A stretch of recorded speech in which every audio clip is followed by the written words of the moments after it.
네, 모세오경 시청자 여러분 반갑습니다. 어느덧 완연한 가을이 되었습니다. 가을은 독서의 계절이라고 부르는데 묵상의 계절이다 이렇게 이야기해도 좋겠지요. 더욱 이 가을에 하나님 말씀으로 인한 성찬이 여러분들의 삶에 풍성하기를. 그래서 좀 답답하고 우울한 날들이 계속되고 있습니다마는 무엇보다도 하나님 말씀으로 위로받으시고 하나님 말씀 안에서 소망을 발견하시고 하나님 말씀 안에서 기쁨을 또한 되찾으시는 그러한 모두가 되시기를 주님 이름으로 먼저 축복합니다. 오늘은 창세기 39장, 40장 두 장에 걸쳐 언젠가 우리 TV 드라마 중에 상당히 인기가 있었다 그래요. 슬기로운 감옥 생활, 슬기로운 의사 생활 뭐 이런 드라마가 있다는 걸 여러분 아마 아시고 또 보신 분도 있을지 모르겠습니다. 오늘은 그래서 슬기로운 노예 생활, 슬기로운 감옥 생활 이런 제목을 한번 붙여보았습니다.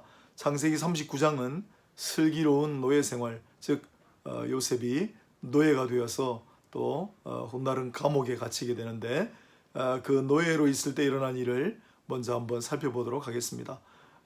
요셉은 노예, 종으로 있을 때 워낙 충성되고 했기 때문에 주인이 그를 신뢰하여 주인에게 은혜를 받았다. 또한 요셉이 하는 일이 다 형통하였다.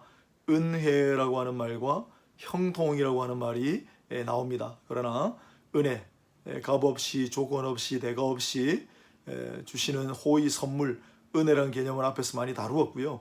또한 형통도 두 계열이 있는데 지혜 계열의 형통이 있고 범사에 잘 되는 형통이 있다. 그런 이야기들을 앞에서 나눈 적이 있습니다. 그래서 은혜와 형통은 관련되는 부분을 찾아보시고요. 오늘은 이 요셉의 이야기 중에 특히 그 주인인 보디발의 아내의 유혹으로 말미암아 감옥으로 가게 되죠. 그 어간에 있었던 일을 조금 한번 자세히 먼저 살펴보도록 하겠습니다. 자, 요셉이 주인에게 은혜를 입어 모든 소유를 그에게 맡겼다. 주인이 그럽니다. 그래서 이 39장에는 뜻밖의 소유라고 하는 말, 물론 나할이라든지 분깃 그런 단어가 있습니다만 잘 쓰이는 말, 여기는 예쉬에서 좀 잘 안 쓰이지만 그러나 이 39장에는 소유가 많이 나옵니다. 지난번에 우리 소유냐 존재냐, 존재론적인 삶과 소유 집착의 삶을 우리가 함께 다루었는데 그 소유, 그 모든 소유를 요셉에게 맡겼다. 그런데 단 하나 예외가 있습니다. 물론 주인은 지정하지 않았지만 요셉에게 모든 소유를 맡겼으나 한 가지만은 제외입니다. 그게 뭐냐면 바로 그의 아내죠. 그건 뭐 말할 나위도 없죠. 그래서 이 부분은 상당히 흥미로운데요. 하나님께서 아담에게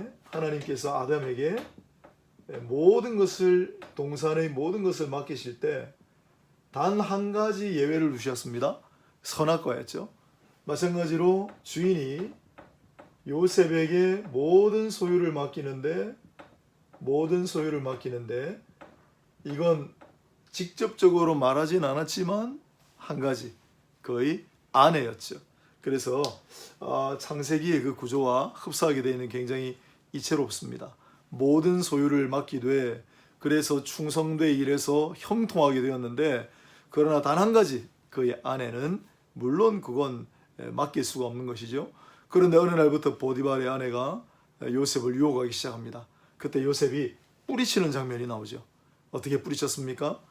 그가 그 보디발 아내의 유혹을 처음에는 거부하고 그 다음에는 듣지 아니하고 그 다음에는 도망쳐 나갔죠. 이게 굉장히 중요합니다. 우리에게 찾아오는 유혹이 있을 때 딱 그걸 캐치하고 내가 내 힘으로 내 이성으로 내 의지로 이걸 못 넘겠구나 생각이 들면 일단 거부하고 귀를 막고 안 되면 자리를 피하는 것이 우리가 참 우리 내면의 유혹 아닙니까? 우리 자신을 이기기가 얼마나 힘들어요. 그래서 그 내면의 유혹을 극복할 수 있는 거의 유일한 길이라는 사실을 요셉을 통해 보여주시는 거예요. 그래서 요셉은 9절에 이야기합니다. 그의 아내를 내가 어떻게 취할 수 있느냐? 그래서 요셉은 그 한계를 알고, 그러나 더 중요한 거, 어찌 내가 하나님께 죄를 범하겠습니까? 라는, 따라서 보디발의 아내, 주인의 아내를 만일 자신이 이제 통하거나 만약에 불륜을 저지를 경우에 그것이 주인에게 향한 죄가 아니라, 물론 포함되지만은 그게 하나님을 향한 범죄다라고 하는 이 인식, 코람데오의 이 인식, 요셉에게 우리가 정말 도전받아야 할 그러한 점입니다. 그렇지 않습니까, 여러분? 신약에도 모든 일을 주님이 일을 대하듯, 모든 사람을 주님을 대하듯, 언제나 주님이 내 안에 내 앞에 계시다라고 하는 거, 그 인식을 가지고 우리는 살아가야 합니다. 코람데오는 라틴어고요. 히브리어로 조금 다른 단어, 이제 어려운 단어를 썼습니다만은 헬라어로는요, 이게 파라데오예요. 하나님 곁에 내가 지금 있다. 내가 지금 하나님 곁에 있잖아요. 프로데오, 내가 하나님 앞으로 나아간다라는 그러한 개념들이 막 혼재해 있습니다. 우리는 항상 하나님 앞으로 나아가고 있고요. 지금 우리는 하나님 곁에 있고요. 하나님 항상 내 앞에 계시다라고 하는 이 인식, 요셉의 인식, 그 신앙을 우리가 본받을 수 있기를. 여러분, 오늘날 많이 양산되는 신앙의 문제, 많이 양산되는 그리스도인의 문제가 뭡니까? 이게 없어서 그렇잖아요. 내가 하나님께 죄를 범할 수 없습니다. 윤동주 시인의 고백처럼 정말 하나님 앞에 내가 부끄러움이 없기를, 그런 고백으로 이 시대의 모든 성도들이 그러한 고백으로 실천으로 살아가면 좋겠습니다. 자, 그 다음에 무고. 보디발의 아내 여주인은 자기의 그 시도가 실패하자 괘씸했겠지요. 그래서 돌연 표변합니다. 그리고 본문이 보면 카라로 시작해서 카라로, 즉 사람들을 부르다, 카라예요. 카라. 그 다음에 크게 소리질러 가로되, 카라예요. 그래서 아주 앙칼진 목소리로 사람들을 막 불렀다는 사실을 알게 됩니다. 참 정말 뻔뻔하죠. 아무튼 그렇게 소리를 질러서 사람들을 부르고 뭐라고 합니까? 요셉이 옷을 벗긴다 했잖아요. 옷이 벗어진 채로 도망갔죠. 그 옷을 증거물로 제시하면서 이 종이 나를, 여주인을 감히 욕보이려고 했다. 발칵 뒤집혀졌죠. 증거가 있습니까, 여러분? 아무도 없는데. 그 옷이 결국 물증이 되어 요셉은 감옥으로 갑니다. 그 총애하던 종이었지만 주인도 어떻게 할 수가 없었던 거죠. 여러분, 이 보디발의 아내, 이 여주인의 죄목이 만약에 있다면 뭐겠습니까? 무고죄죠. 무고죄. 다른 사람으로 하여금 형사처분이나 징계처분을 당하도록, 무언가 불리한 처분을 받도록 거짓 증거를 제시하여 고변하는 일, 그게 무고죠. 무고. 여주인은 전형적인 무고죄를 범했습니다. 그런데 이 무고는 없는 사실, 거짓 증거를 들어 누군가를 치죄하려고 하는, 정죄하려고 하는 이 무고는 사실 사탄의 핵심 전략입니다. 사탄은 무고의 왕이라고 할까요? 욥기서 1장 10절을 보시면은 사탄이 까닭없이 욥을 계속 무고하지 않습니까? 저가 재산이 많기 때문에 하나님을 신뢰하는 거죠. 그가 자식이 많기 때문에 하나님을 신뢰하는 거죠. 그가 건강하기 때문에 하나님을 신뢰하는 거죠. 끊임없이 사탄은 욥이 하나님 앞에 의롭다, 시실한 자가 아니라는 사실을 계속 하나님 앞에 참소합니다. 그래서 참소의 영이다 그러죠. 그 다음에 5경에 보면, 그래서 이건 사탄의 일이기 때문에 사실 창세기 지금 요셉은 율법을 받기 전이지만은 동일한 원리가 적용이 되는 거예요. 그리고 이와 같은 원리가 이제 성문화된 게 율법 아닙니까? 그래서 5경에 보면, 출애굽기 20장 16절에 보면 너희는 위증하지 말라 그랬어요. 위증하지 말라. 거짓 증거로 거짓 증언하지 말라. 그 다음에 출애굽기 23장 1절을 보면 풍설을 퍼뜨리고 다니지 말라. 여러분, 이거 위증은 아예 거짓 증거를 만들거나 제출해서 다른 사람을 고소하는 거고요. 풍설은 여러분, 이게 가짜 뉴스입니다. 가짜 뉴스를 퍼뜨리고 다니지 말라고 율법에 돼 있는 거예요. 그 다음에 비방, 동네방네 다니면서 내 이웃을 비방하지 말라. 자, 여러분, 거짓 증거로 다른 사람을 고소하는 일이나 또 그것이 정말 확실한 팩트나 근거가 있든 없든 관계없이 마구 그냥 퍼뜨리는, 그리고 가짜 뉴스의 가능성이 많은 그런 풍설을 전파하거나, 또는 팩트를 이야기를 해도 그 사람을 비방하고 그 사람을 험담할 목적으로 팩트, 사실을 유포할 때 율법은 전부 그걸 금하고 있어요. 왜 그렇습니까? 이게 바로 참소하는 영, 이게 바로 무고하는 영인 사탄이 하는 일이기 때문에 그렇습니다. 바로 이 여주인의 아내가 보여줬던 일이죠. 그래서 요셉은 감옥에 갇히게 됩니다. 아무튼 요셉은 지금까지 노예입니다. 그러나 노예로 있으면서도 주인의 소유를 정말 자기 것처럼, 그래서 베델은 선한 청지기, 베드로후서 4장에 나오는, 베드로전서 4장이군요. 선한 청지기의 사명을 잘 감당했어요. 고린도전서 4장에도 맡은 자에게 구할 것은 충성이니라. 그리고 언제나 하나님 앞에서 이 일이 하나님의 일이다, 내 주인이 하나님인 것처럼 그렇게 충성을 다했어요. 그러니 형통했죠. 슬기로운 노예 생활입니다. 위기가 닥쳤습니다. 안주인이 막 유혹을 해요. 그러나 거부하고 귀를 막고 옷을 벗김 나간 채로 도망가 버렸어요. 비록 무고를 당해서 감옥에 갇히지만은 하나님은 아신단 말이죠. 그래서 요셉은 노예로 전락했지만은 슬기로운 노예 생활로 하나님을 기쁘시게 해드렸다. 이 사실을 기억하시기 바랍니다. 또한 이 안주인이 한 말 중에 히브리란, 그가 히브리 사람이니까 이렇지, 그래 히브리 사람이 그렇지, 감히 히브리 사람이 나를 욕보려고 했다. 히브리 사람이라는 말을 씁니다. 히브리란 말이 또 등장해요. 우리 히브리인, 히브리어 그런 얘기 하죠. 이 히브리란 말이 이스라엘을 가리키는 옛날 말인데 어디서 왔을까? 지난번에 한번 다루었습니다만 근거가 두 개예요.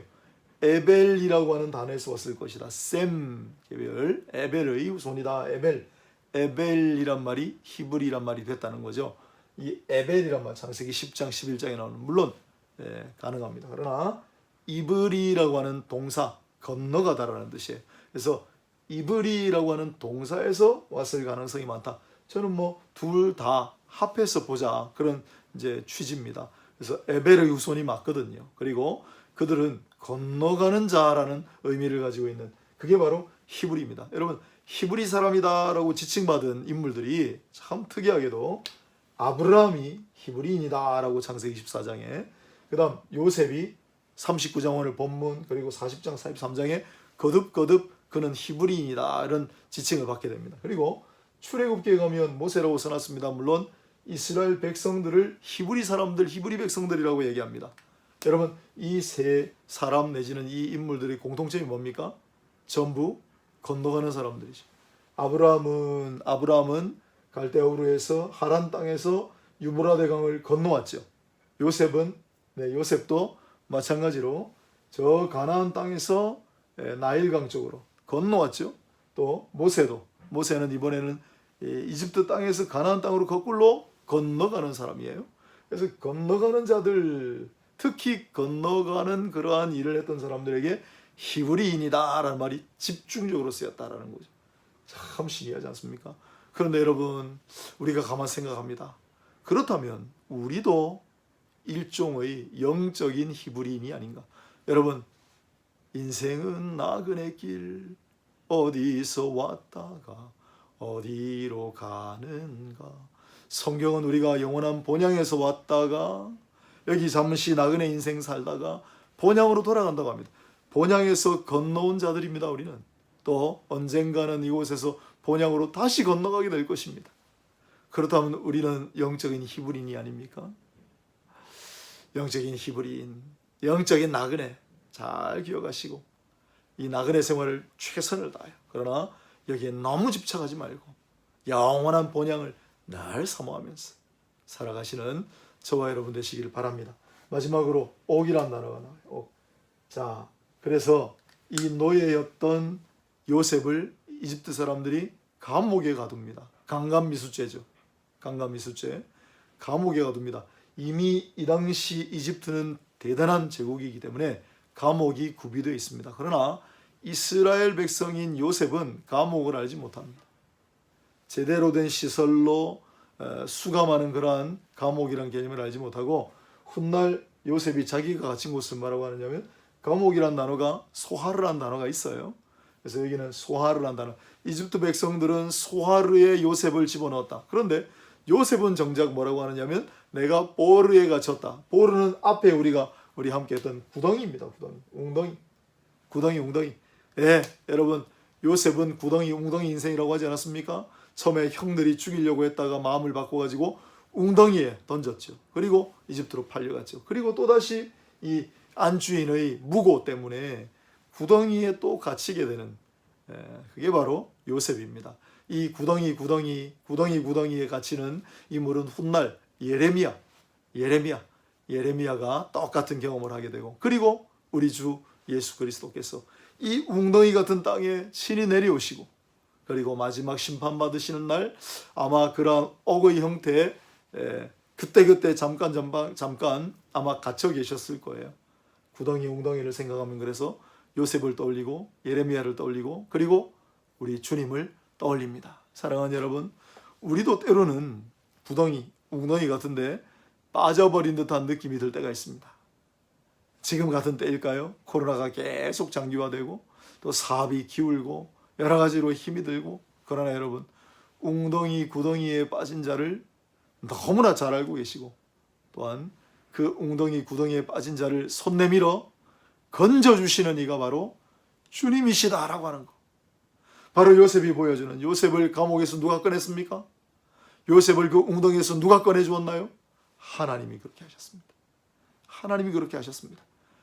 구덩이 같은 그러한 삶의 나락으로 떨어져 있다고 생각하시더라도 그러나 결코 절망하지 말고 주님이 내미는 손이 반드시 있습니다. 주님이 내미는 그 손을 붙드시고 구덩에서 탈출하시는 그래서 더 단련되고 더 신실한 주의 사람으로 살아가시는 모두가 되시기를 주님의 이름으로 축복합니다. 이제 40장 슬기로운 감옥 생활을 해보도록 하겠습니다. 자, 요셉이 여러분 이미 나이가 이제 한 28 정도가 됐어요. 17에 잡혀왔으니까 그리고 11년의 세월이 지납니다. 30의 총리가 되니까요. 자, 어느덧 20대 후반의 나이가 됐습니다. 10여 년의 감옥 생활. 야, 여러분 참 견디기 힘들었겠죠. 그러나 요셉은 묵묵히 참고 견딥니다. 그러다가 어느 날 두 사람의 고위 관료가 요셉이 갇힌 감옥에 들어오게 됩니다. 한 사람은 잘 아시는 대로 떡관원, 한 사람은 술관원. 옛날 우리 조선시대 버전으로 하자면 이 사람들이 맛을 먼저 보는 기미상궁에 해당하는 거죠. 떡관원과 술관원이 왜 잡혀왔는가? 성경은 침묵하지만은 탈굼이라고 하는 유대인들 책을 보면 이 사람들이 왕을 독살하는 음모에 휩쓸려서 연루되어서 갇혔다. 그렇게 되어 있습니다. 아무튼 떡관원과 술관원이 어느 날 요셉이 있는 감옥으로 이제 투옥이 됩니다. 그리고 꿈을 꿉니다. 똑같이. 두 사람이 꿈을 꾸는데 비슷해요. 똑같이 사흘이란 기간이 나오고 떡관원은 떡방주리를 술관원은 술광주리를 자기 직업을 따라 받았지만은 그러나 비슷합니다. 새들이 와서 떡을 먹는다라고 하는 것까지 똑같습니다. 와서 술을 마신다라고 똑같습니다. 비슷한 유형의 꿈을 두 개 꿉니다. 이게 바로 비록 이방인들이지만은 하나님께서 꿈을 통하여 계시해 주셨다라고 하는 거죠. 특별 계시라고 하죠. 특별 계시. 그래서 이상한 것이 아니라 여기 이집트의 관원들뿐만 아니라 우리가 앞에서 봤습니다만은 블레셋 땅의 지배자였던 아비멜렉에게도 꿈으로 계시하셨고요. 먼 훗날 다니엘서 2장 1절에 느부갓네살 왕도 꿈을 꿉니다. 그래서 꿈을 통하여 특별 계시를 주실 때가 있습니다. 참고로 지금 이 시대는 특별 계시가 없죠. 왜냐하면 이제는 우리에게 말씀을 주셨기 때문에 이 구원에 관한 최종 말씀을 다 주셨기 때문에 더 이상 후속 계시에 관한 특별 계시는 없다. 잘 기억하시고요. 아무튼 이 시대는 특별 계시. 그러면 꿈을 통하여 뭔가를 알려주실 때 알기 쉬운 내용이면 상관없지만 꿈이란 게 그렇지 않습니까? 꿈풀이. 그러면 그 꿈을 통한 계시, 그 꿈을 해석하는 것은 누구에게 달렸는가? 그게 요셉의 고백이었어요. 8절. 하나님께서 해석하신다. 해석은 하나님께 달려 있나이다. 해석은 하나님께 달려 있나이다. 그래서 이 해석이라고 하는 말이 등장해요. 해석이라고 하는 말. 물론 아파타라는 단어, 히브리어 어려운 단어지만은, 그런데 우리가 헬라어로 된 걸 너무 잘 알아요. 아포칼립토 동사. 계시록을 아포칼립소라고 하잖아요. 히브리어도 마찬가지고 헬라어도 마찬가지고, 계시라고 하는 건 닫혀 있던 거, 가려져 있던 거, 봉인돼 있던 걸 풀어서 열어주다, 밝혀주다라고 하는 의미가 있어요. 다시, 닫혀 있던 거, 봉인돼 있던 걸 마침내 풀어 열어서 보게 하시는, 그게 계시입니다. 여러분 시청하시면서 저를 한번 따라해 보시겠습니다. 기독교는 계시 의존적인 신앙과 신학이다. 계시 의존적인 신앙과 신학이다. 이게 굉장히 중요합니다. 하나님은 우리에게 일반 계시로, 일반 계시는 자연, 역사, 인간의 양심을 가리킵니다. 믿는 자든 믿지 않는 자든 어느 정도는 주신 계시. 그러나 특별 계시가 있습니다. 구원에 관련된, 구속에 관련된 특별 계시가 있습니다. 이 특별 계시와 일반 계시를 통하여 하나님은 계시하신다. 그래서 우리는 진리를, 또한 구원에 관한 도리를 하나님이 계시해 주시기 전에는 결코 알 수 없다. 그게 계시 의존적인 신앙, 그리고 우리가 하는 신학도 계시 의존적인 신학이다 그럽니다. 인간적인 요소는 다 배제하고 우리는 철저히 하나님의 주권적인 은혜에 따라 열어주시는 계시에 의존한다는 걸 잊지 마시고, 오늘 계시가 나왔길래요.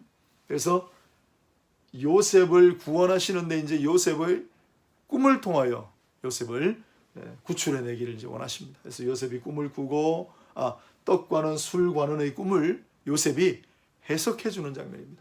여러분, 요셉은 처음에 어떤 사람으로 등장합니까? 꿈꾸는 자로 등장합니다. 요셉은 꿈을 꿨는데 그 꿈 속에 자기의 모습을 통해 형들과 아버지의 경배를 받는 것을 자랑스럽게 이야기하다가 형들의 시기 질투를 샀잖아요. 근데 지금은 꿈을 해석하는 역할을 이제 맡게 됐네요. 술과는 떡과는의 그 꿈을 해석해 주면서 한 사람은 결국 3일 만에 죽고 한 사람은 3일 만에 다시 복권이 되는 그런 꿈을 해석해 줌으로써, 그러나 해석은 하나님께 있습니다 라고 하는 고백을 함으로써 하나님의 특별 계시의 담지자가 되었죠. 자, 20세기에 여러분 20세기를 바꾼 인물들이 몇 명 있습니다. 그 중에 하나가 프로이드라는 사람이에요. 프로이드. 20세기를 바꾼 인물을 본다면 프로이드가 있고 다윈이 있고, 진화론을 했죠. 아인슈타인이 있고, 상대성 이론, 또 하이젠베르크 불확정성의 이론, 뭐 그런 정도 하면 되겠는데요. 진화론, 상대성 원리, 그리고 프로이드 꿈의 해석이라고 하는 책을 썼잖아요. 인간의 꿈이라고 하는 건 무의식 속에 무언가 있는 것을 드러내는 기호고 상징이다. 그러므로 그 꿈을 해석하면 그 사람의 무의식에 있는 것, 그 사람의 내면에 있는 것을 알 수 있다. 이게 꿈의 해석입니다. 여러분, 무슨 뜻입니까? 꿈을 인간이 해석할 수 있다는 거예요. 요셉은 분명히 해석은 하나님께 달렸다라고 그랬는데, 프로이드는 해석은 인간에게 달렸다라고 선포한 겁니다. 그래서 꿈의 해석이 중요한 책입니다. 휴머니티 시대를 20세기에 열었기 때문이죠. 하지만 우리는 여전히 모든 것의 해석은, 계시는 하나님께 달려 있습니다. 우리는 그 계시에 의존하고 그 하나님께서 해석하신 것에 의존합니다. 그러한 겸손한 신앙으로 살아가야 하겠습니다. 자, 두 번째, 사흘이라고 하는 게 꿈속에 공통적으로 나와요. 사흘이라고 하는, 떡과는도 사흘, 술과는도 사흘이라고 하는 걸 꿈에 꿨고, 그리고 요셉도 사흘을 각각 해석해 줬어요. 한 사람은 사흘 만에 죽었고 한 사람은 사흘 만에 복권했습니다. 3일이라는 게 굉장히 강조되어 있죠.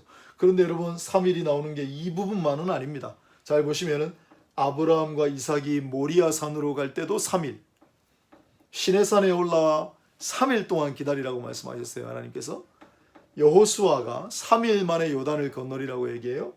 히스기야 왕에게 이사야가 3일만 있으면 나을 거라고 예언합니다. 호세아 선지자는 3일 만에 일으키리라는 예언을 남겼죠. 요나 선지자는 물고기 뱃속에서 3일을 있습니다. 전부 사흘입니다. 뭘 이야기하죠? 네, 예수 그리스도의 3일간 십자가 굴 속에 계시다가 3일 만에 부활하시는 것을 구약이 예표하는 숫자가 3일이다. 이래 봅니다. 마찬가지로 이 40장 슬기로운 감옥생활편에는 이렇게 사흘도 나오지만은 바로 이어서 나무에 달리다라고 하는, 관원 하나가 나무에 달리죠. 나무에 달리다. 나무에 달려서 죽습니다. 이게 성경에 나오는 나무에 달려 죽는 죽음의 첫 번째예요. 그리고 몇 번에 걸쳐 나옵니다. 구약에 떡관원, 본문에 나온 떡관원이 첫 번째. 그 다음 두 번째, 가나안의 5왕을 여호수아가 처단하는 적이 있는데 그 가나안의 5왕을 정복하고 그들을 전부 나무에 달아 죽입니다. 또한 사울의 7 후손을 나무에 달아 죽인 적이 있습니다. 사울의 남아있는 7 후손을 나무에 달아 죽였습니다. 그리고 마지막으로 에스더와 모르드게를 해하려고 했던 하만이 스스로 세운 장대에 자기가 매달려 죽는 장면, 이렇게 크게 한 4가지 정도 직접적인 나무의 처형은요. 그리고 신명기 21장 22절로 23절에 나무에 달린 자마다 저주받은 자다라고 하는 구절이 나옵니다. 이렇게 사흘과 나무에 달리니 떡관원 이야기, 요셉이 그걸 해석합니다. 요셉은 비록 해석을 해주었지만은 그러나 이것이 가지고 있는 구속사적인 의미, 이것이 가지고 있는 그리스도 예표적인 의미를 알지는 못했습니다. 우리는 지금 보니까 알게 됐습니다. 해석은 하나님께 있습니다. 이 하나님의 해석이 무엇입니까? 예수가 사흘 만에 살아나리라. 아멘. 나무에 달려 십자가에 못 박혀 죽임을 당하시지만 3일 만에 살아나리라. 아멘. 십자가에, 나무에 달리시는 이유는 저주를 풀어주기 위해, 저주를 친히 감당하심으로 우리를 저주에서 풀으시고 속량하시고, 그리고 3일 만에 부활하심으로 우리에게 영광 권세를 주시는 우리 주 예수 그리스도의 이야기가 여기 오롯이 담겨져 있다라고 생각합니다. 요셉은 여러모로 예수님을 많이 생각나게 하는 인물입니다. 오늘 요셉의 슬기로운 노예 생활, 요셉의 슬기로운 감옥 생활 정리하면서요, 여러분 꿈의 계시는 이제 없습니다. 꿈은 기도 응답일 수는 있어도 계시는 더 이상 없습니다. 그런데 요즘도 해몽에 몰두하는 분들이 있어요. 여러분, 꿈은 꿈일 뿐, 그 꿈을 해석한다면 그것만큼 꿈 같은 일이 어디 있겠는가? 그걸 잘 기억하시고요. 또한 꿈의 계시는 더 이상 존재하지 않고, 만약에 우리에게 지금 주시는 하나님의 뜻이 있다면 그건 말씀에 있고 우리 일상의 삶 가운데 있고, 그래서 날마다 주어지는 말씀과 일상에 부딪히는 여러 가지 환경 가운데 주님의 뜻을 깨닫고 그 뜻을 실천하며 순종하며 살아가는 모두가 되시기를 바랍니다. 또한 슬기로운 감옥 생활 가운데 예수 그리스도의 예표가 나타났다. 사흘 만에 다시 살아나시리라. 아멘. 나무에 못 박혀 죽으시리라. 아멘. 아멘. 아멘. 성경이 곧 나에 대하여 증거하는 것이니라. 오늘 창세기 39장과 40장 요셉의 이야기를 슬기로운 노예 생활, 슬기로운 감옥 생활 주제로 살펴보았습니다. 가을입니다. 환절기입니다. 아침 저녁으로 기온차가 아주 심합니다. 감기 조심하시고요. 코로나가 여전히 기승을 부리고 있지만은 차츰 시들어서 마침내 하나님께서 종식시켜 주실 줄로 믿고, 이제 이 가을에 말씀을 붙들고 힘을 내시고 위로를 받으시고 기쁨을 찾으시기를, 말씀이 감추어놓은 그 놀라운 비밀 가운데 희열을 누리시기를 주님의 이름으로 축복하고 축원합니다. 수고하셨습니다.